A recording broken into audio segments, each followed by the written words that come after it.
استنى الكوره، حماد الاباصيري تترد عند اسلام قوره، اسلام لعدم عاكف، واحده جوه الصندوق، يلا يا اوسو وجوه الجول. الله الله يا اوسو، الله عليك يا ولد، الله عليك يا ولد، يا سلام يا سلام. وزير الدفاع فيدي كيرنس رامي قادر على صدره، طولت تروح لحسن الحظ لطارق، طارق سعد، طارق يا ولد يا ولد يا ولد، الله الله الله الله الله على الجول، الله على الجول، الله على الهدف، هدف تاني تاني تاني تاني تاني تاني، وحي تاني الاماني، الله الله عليك، يسلم رجليك. بقول لحضراتكم طارق سعد مهندس المجموعه، وادي الكوره عند محمود اكمل، يا ولد يا لعيب، وتسديده حلوه، الله الله الله الله الله على الهدف الجميل، يا سلام يا سلام يا سلام. محمد ابو طالب، الضربه الحره، الضربه الحره المنزله الخطيره جوه الصندوق، وجول وجوه الجول، وهدف التعادل لاتحاد المنزله، هدف التعادل لاتحاد المنزله. علاء الاتربي بيسجل هدف التعادل احبائي المشاهدين في مرمى عمرو عيد. طارق طارق طارق، جول، الله الله على العارضه، القائم يطلعها، القائم يتعاطف مع اتحاد المنزله ويطلع هدف اكيد. كبيره جدا قدام فريد كيرنس، فرقه صارفه وعامله فرقه كويسه وتيم كويس ومجلس اداره محترم. احنا قدرنا نعمل النهارده عليهم جيم كويس. بشكر الجمهور النهارده اللي كان ورانا النهارده، ومجلس الاداره والمدرب واللاعيبه الرجاله اللي كانت رجاله النهارده في الملعب، والحمد لله اللي احنا خرجنا بالبونت النهارده مع فرقه محترمه يا سيدي وبتنافس على الصعود، وان شاء الله القادم هيبقى كويس ان شاء الله، واحنا بننافس على المربع الذهبي ان شاء الله ان شاء الله.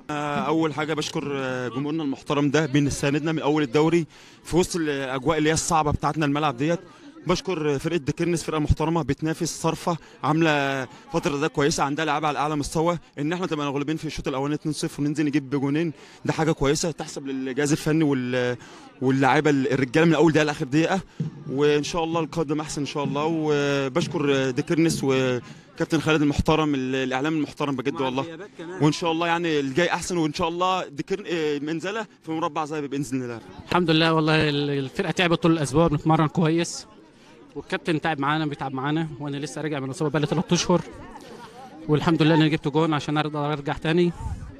وطول المنزله فرقه كويسه وجمهورها ناس كويسه، وان شاء الله تكنس هتصعد ان شاء الله، وهتنافس وهتبقى اقوى فرقه في المجموعه ان شاء الله بفضل الله سبحانه وتعالى. احنا بنشكر في بدايه الحديث، بنرحب بالشخصيه الكبيره الباشمهندس خضر ابراهيم اللي شرفنا النهارده، وبنقدم شكر وتقدير لجماهير المنزله الوفيه، اللاعب رقم 1 والمحرك الرئيسي النهارده في الحصول على نقطه من متصدر المجموعه فريق ديكيرنس.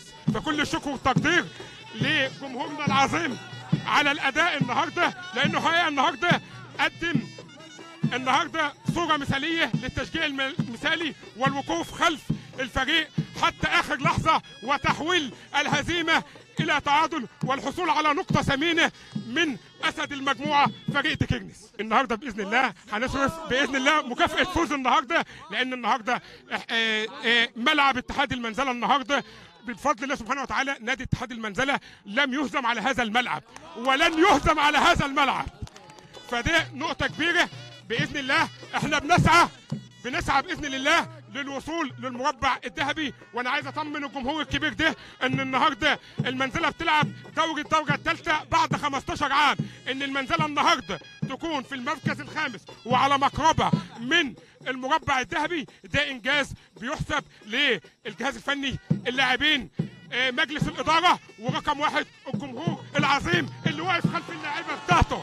فكل التحيه والتقدير لجمهورنا العظيم، وبنوعدكم باذن الله ان المنزله باذن الله زي لها مكانه كبيره هيكون لها شأن رياضي تليق به وتحتل المكانه اللي تليق بها في المرحله القادمه بفضل الداعمين والمساندين والمحبين لهذا النادي العريق نادي اتحاد المنزله. فكل الشكر والتقدير لكم جميعا، وبنشكر المركز الاعلامي لنادي ديكيرنس على الاداء الطيب والتحليل المهني لهذه المباراه المهمه. وطبعا عريس المباراه النهارده هو المدير الفني الكبير اللي قدم عرض طيب امام اقوى المجموعه فريق ديكيرنس، الكابتن شمس حامد اللي احنا اتشرفنا ان يقود نادي اتحاد المنزله في هذه المرحله الحرجه، وحقق نتائج ايجابيه مع نادي اتحاد المنزله. فبنشكر الجميع والكابتن شمس حامد باذن الله لازم يقول كلمه باذن الله.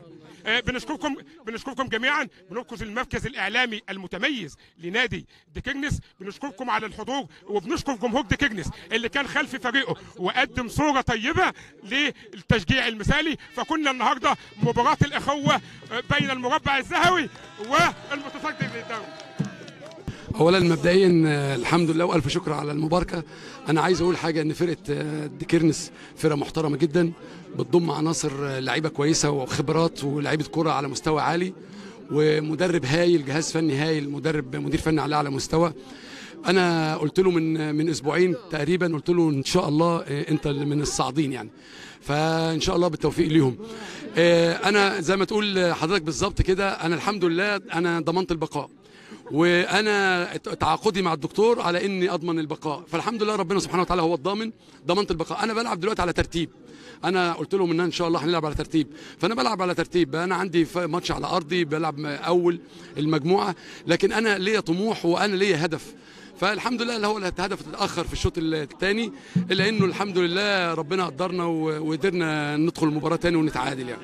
طبعا انا عندي لعيبه كويسه. اولا انا بعاني جدا جدا من غيابات، انا عندي 5 لاعب، انا عندي السكور مش كامل، انا عندي 5 لعيبه امتحانات السبت من احسن اللعيبه اللي موجوده في الدرجه دي، وصغيرين في السن، وعندي ناس مصابه ولاعيبه كويسه جدا وصغيرين في السن. يعني انا الماتش ده انا كنت بعاني منه من قله العدد اللعيبه.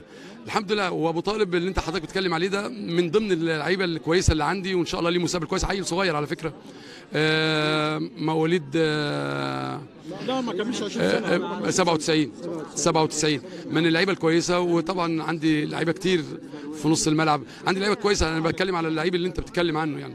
فان شاء الله ربنا يقدرنا ونقدر نعمل موقف ان شاء الله كويس ان شاء الله. احنا كسبنا محبه فريق المنزله ومجلس اداره المنزله وجمهور المنزله، اهم من نقطتين.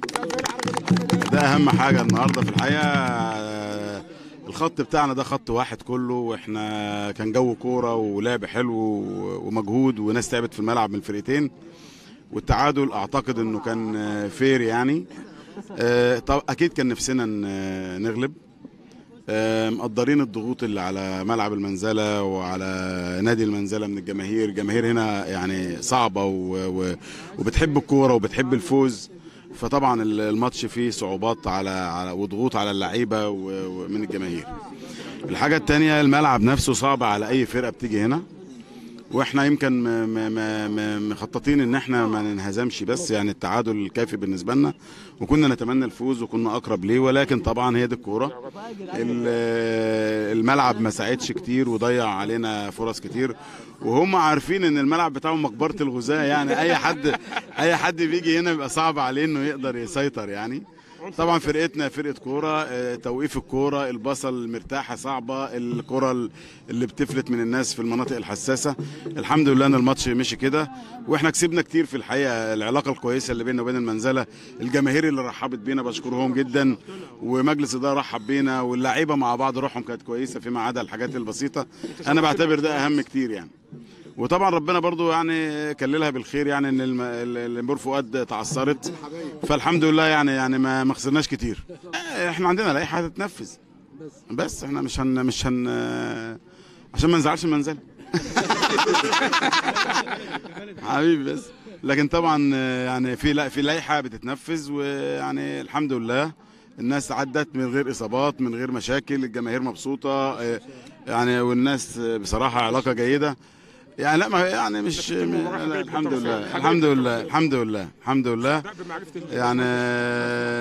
دكتور يعني بصراحه رحب بينا ترحاب كويس. الباشمهندس كان موعدنا على لاعب من ديكيرنس، هو بفكره هو عشان يبقى متسجل صوت وصوره. انت اسمه ايه طيب؟ لا انت قلت لي هجيب لك لاعب، احنا كنا بينا اتفقت ان هتبقى هجيب لاعب من المنزل. قول يا رب ان شاء الله، قول يا رب. اذا عجبنا بس حد من عندكم ناخده معانا في الترقي هنظبط يعني ان شاء الله. ربنا يبارك فيكم يا رب. بنشكركم، بنشكر المنزله على الضيافه والترحاب وطبعا الناس لعبت الماتش كويس صراحه يعني الجماعه بتوع المنزله والفريق فريق محترم ومجتهد وتعب وعنده الحماس والانتماء والولاء وبيرضي جمهوره. فيعني هم اجادوا بصراحه. احنا قدمنا صوره طيبه ان احنا كنا قاعدين طوال المباراه، انا قدام انا والباشمهندس خضر كنا قاعدين على كوكس واحد، لا تفرقنا اي شيء، سواء هجمه هنا هجمه هنا، الشعور طيب. المباراه بدانا واحنا احبه وانتهت برضه بلقاء الاحبه ولقاء الموده، ونتمنى في المرحله القادمه يا رب كده ان برضه ديكيرنس باذن الله تكون ممثله باذن الله للدقهليه باذن الله بدون مقاطعه على الله في الدور والدرجه الثانيه، ونكون مدعمين ومساندين لها باذن الله في الترقي باذن الله. شكرا دكتور، شكرا يا باشمهندس. شكرا. الجمهور بتاعنا ناس رجاله وناس حلوه قوي وبيجوا من بدري، ويا رب ويا رب يا رب اصعد وابقى في الدوري الممتاز عشان جمهور المنزل دول حبايبي وراحي، وديكيرنس حبايبي. انا بروح الطوارئ ديكيرنس مع المنزله يعني احنا مع بعضنا يد واحده، نروح هنا مع بعضنا، وديكيرنس ولا في الدنيا والله، وناس 10 على 10. المنزله يقتنص نقطه غاليه على ملعبه ووسط جماهيره من ضيفه فريق ديكيرنس بعدما تعادل الفريقين بهدفين لكل منهما. رصد لكم هذا التقرير مدير التصوير صلاح الزغبي، المعلق العربي الأشموني، البث المباشر أحمد أمين، كان معكم محمود خالد للمركز الإعلامي بنادي ديكيرنس الرياضي.